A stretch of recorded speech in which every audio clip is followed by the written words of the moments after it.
اب تو ہماری یہی حالت ہے.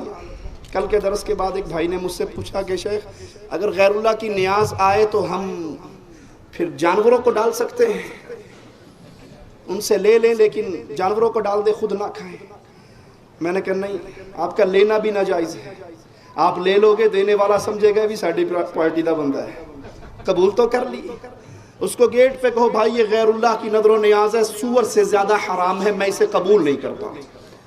میرے نزدیک وہ لوٹ جائے، کم از کم آپ کے ذریعے توحید کا پیغام تو اس تک پہنچے.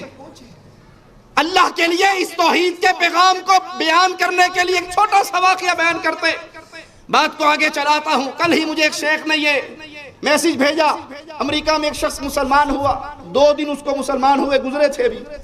نماز پڑھی، مسجد میں کھڑا ہو کر میکروفون پکڑ لیا اور سورۃ فاتحہ پڑھی اور روتا ہوا سورۃ فاتحہ کے بعد پڑھتا ہوا باہر نکل گیا. امام صاحب کو بڑی حیرانی ہوئی کہ اس نے کوئی تقریر نہیں کی، کچھ کہا نہیں، صرف سورۃ فاتحہ پڑھی اور چلا گیا. اس مسجد کا امام اس نیو مسلم کے پیچھے پیچھے جاتا ہے اور اس کو پکڑ کے پوچھتا ہے تو نے یہ کیا کیا؟ کہا مجھے مسلمان ہوئے صرف 2 دن ہوئے ہیں اور کل ہی میں نبی صلی اللہ علیہ وسلم کی ایک حدیث پڑھ رہا تھا کہ تمہیں اگر ایک آیت بھی پتہ لگ گئی ہے تو لوگوں کو بتا دو. تو میں نے فاتحہ پوری یاد کر لی. میں نے کہا یہاں تو نبی نے 1 آیت کا حکم دیا، میں تو 7 آیتیں یاد کر چکا.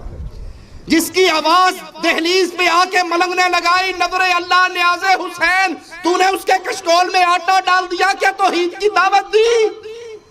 محرم کے نام پہ حلوے قبول کرنے والے، 11ویں کی کھیر قبول کرنے والے، اہل شرک کی مجلسوں کے کھانے اپنے گھر میں رکھ لینے والے، بعد میں جانوروں کو پھینک دینے والے، یہ مجرم، یہ مشرک قیامت کے دن کیا تیرا گریبان نہیں پکڑے گا؟